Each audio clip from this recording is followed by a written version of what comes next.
ऐश्वर्य ईश्वर मंदिर सिन्नर पूर्वाभिमुख असलेले ईश्वर मंदिराचे निर्माण स्थानीय शासक सेवुणचंद्र द्वितीय अथवा त्याचा पुत्र ऐरम्मादेवाच्या शासनकाळात इसवी सन 1075 ते 1100च्या दरम्यान झाले होते. या मंदिराची वास्तू चालुक्य शैलीपासून प्रभावित असावी असे दिसते, जी महाराष्ट्राच्या अन्य शैलीपेक्षा वेगळी आहे.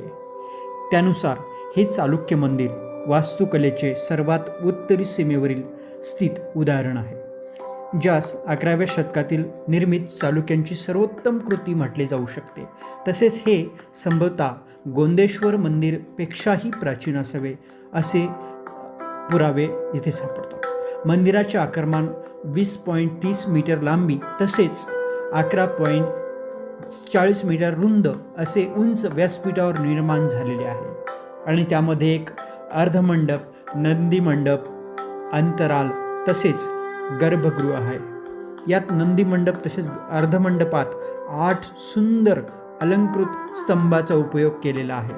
चालुक्य मंदिराप्रमाणेच या मंदिरात गर्भगृहाच्या ललाट बिंबावर गजलक्ष्मीचे अंकन आहे. यावर शेषशाही तसेच सप्तमातृकांचे अंकन आहे, जी मातृका चालुक्य मंदिराची विशेषता आहे.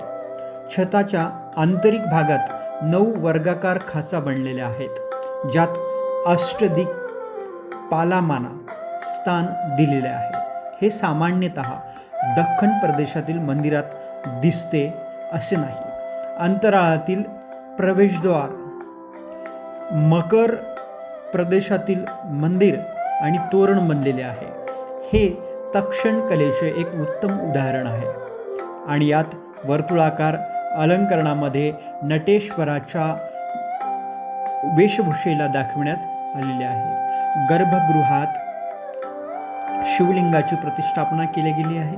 मंदिराच्या बाह्य भिंतीवर राजथर, मकरथर, व्याल, बारवाहक, गवाक्ष, लघु शिखराचे उत्कीर्ण तसेच रामायणाचे कथानकाचे विविध प्रकारे अंकन शिल्पसृष्टीमध्ये केले आहे. आपण नक्की इथे व्हिजिट करावी. सिन्नर गोंदेश्वर मंदिराच्या बाजूलाच ऐश्वर्य मंदिर, नाशिक, विश्वनाथ, महाराष्ट्र. ऐश्वर्य ईश्वर मंदिर सिन्नर